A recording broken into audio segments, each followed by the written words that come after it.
હું સૂરજ તમારા માટે ફરીથી એક વિડીયો લઈને આવી ગયો છું। તો આમાં આપણે સ્ટેટમાં જે એમસીક્યુઝ આવેલા હોય છે તેને સમજવા જઈશું। પણ તમારા નવનીતમાં શું હોય છે કે આન્સર આપેલો હોય પણ એ કેવી રીતે આવ્યું તે નહીં આપેલું હોય છે, તો તેને આપણે સમજીશું। અને આની પહેલાં પણ ચેપ્ટર નંબર 5 અને ચેપ્ટર નંબર 6ના વિડીયોઝ અપલોડ કરવામાં આવ્યું છે ચેનલ પર।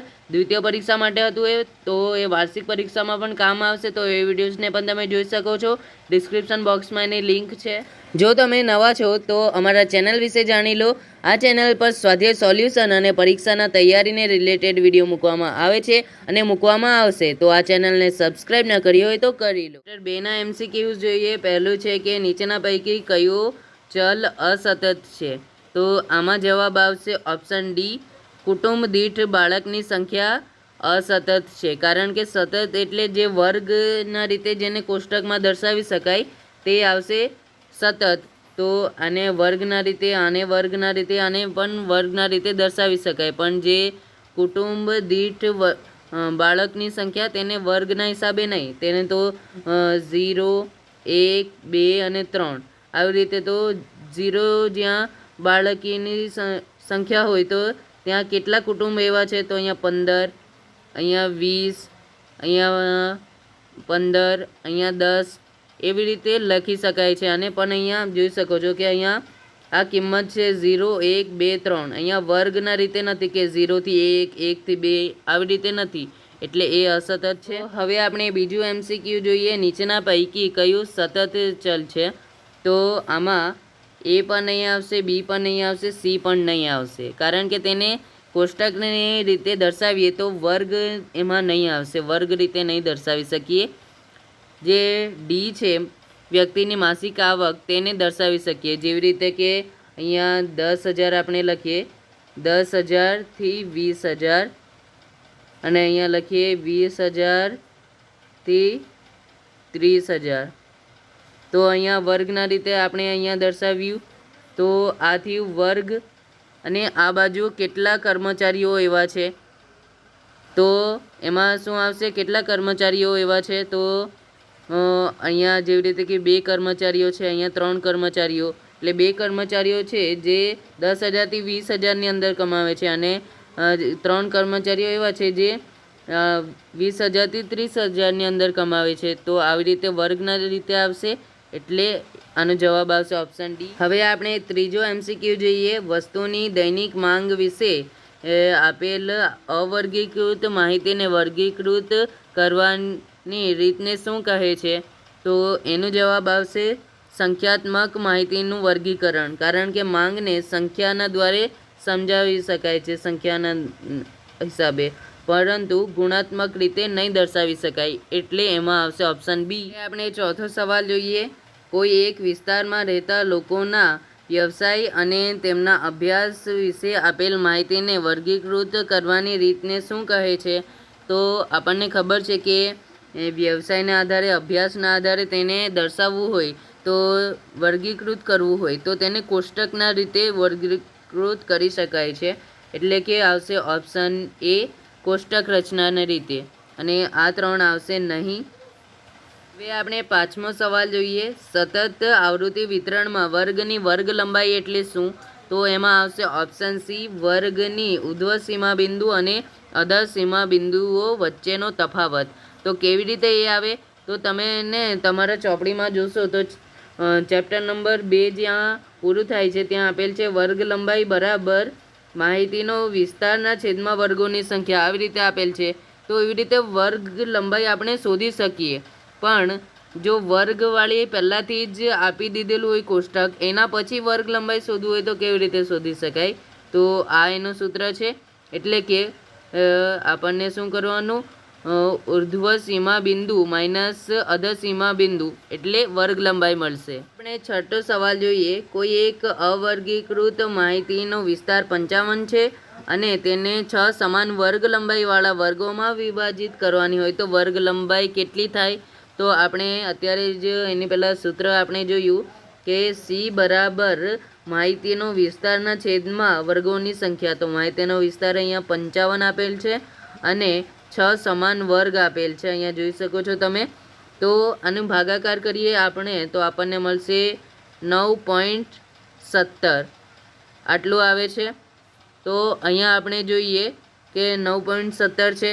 તો તમને આ નથી લખવાનું, કારણ કે વર્ગ લંબાઈ ક્યારે પણ પોઈન્ટમાં નહીં આવે, એટલે આ બંને તો આવશે જ નહીં. તો રહ્યું ઓપ્શન બી અને એ. તો આપણને શું કરવાનું? ઓપ્શન એને ચૂઝ કરવાનું, કારણ કે 10 વર્ગ લંબાઈ એ પરફેક્ટ આવશે આ વિસ્તાર માટે, આ વિસ્તાર અને સમાન વર્ગ લંબાઈ માટે, એટલે આનો જવાબ આવશે એ. હવે આપણે જોઈએ 7મો સવાલ, અનિવારક વર્ગો.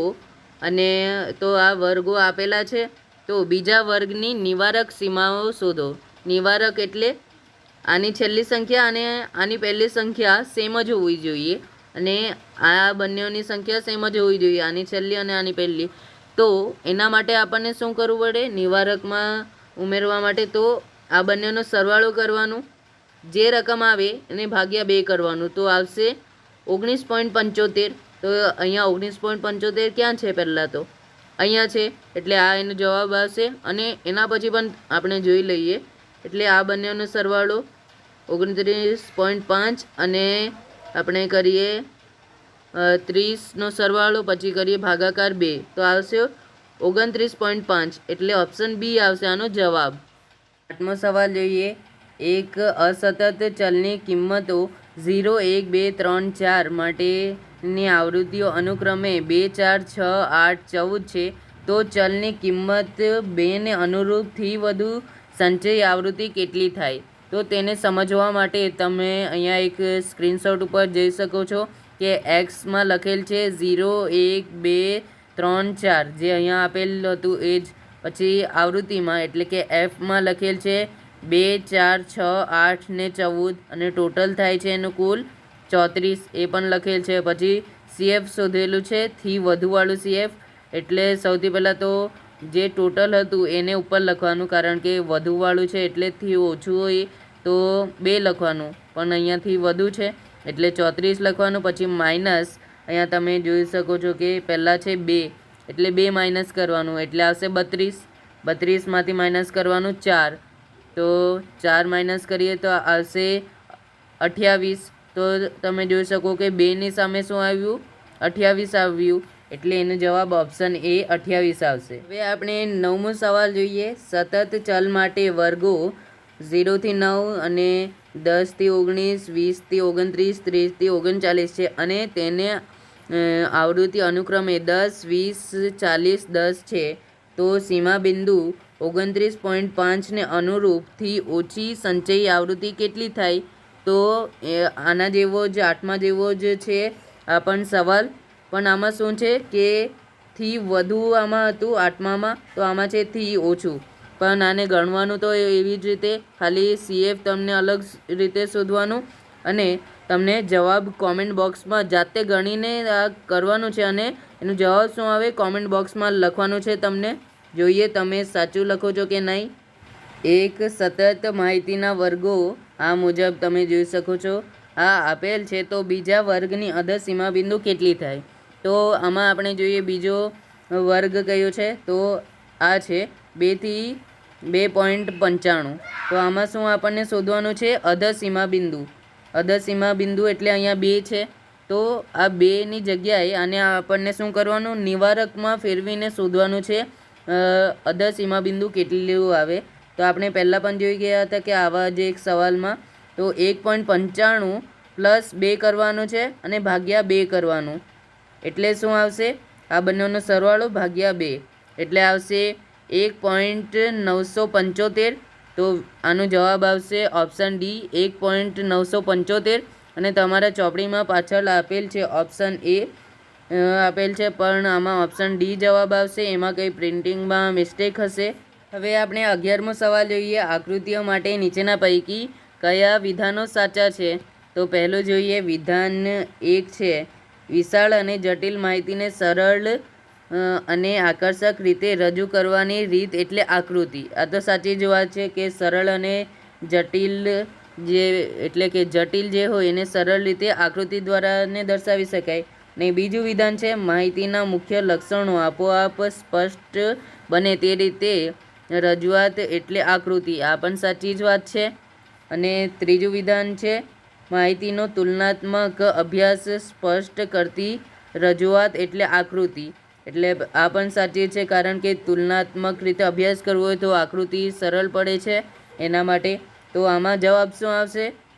આવશે ઓપ્શન સી. એટલે કે વિધાન 1 અને 2 અને 3 બધા સાચા છે. હવે આપણે 12મો સવાલ જોઈએ. એક સતત માહિતી માટે વર્ગો. તો અહીંયા જોઈ શકો છો આ વર્ગ છે. તો બીજા વર્ગની મધ્ય કિંમત કેટલી થાય? તો બીજો વર્ગ છે 100 થી 199. તો આનું વર્ગ નથી, પણ અહીંયા મધ્ય કિંમત શોધવાનું છે. તો એ કેવી રીતે શોધાય? તો આપણને ખબર છે મધ્ય કિંમતનું સૂત્ર શું છે.